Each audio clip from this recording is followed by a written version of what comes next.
Hola, bienvenidos a la selva. Te voy a enseñar de la selva.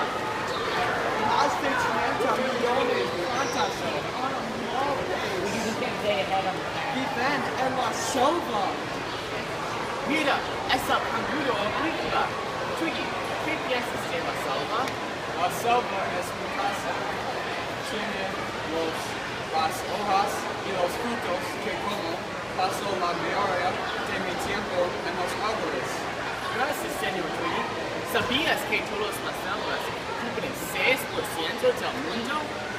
Muchas de estas selvas están en Centroamérica, las Amazonas, África, el sureste de Asia y Australia.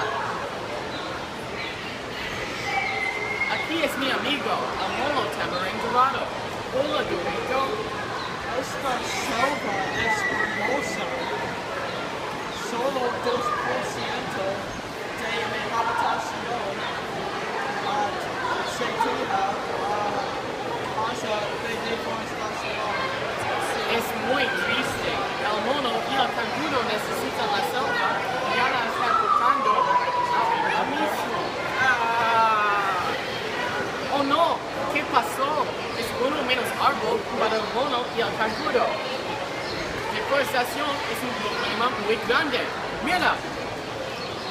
Un huevo. ¿Cuántas plantas y animales están en la selva? 30 millones.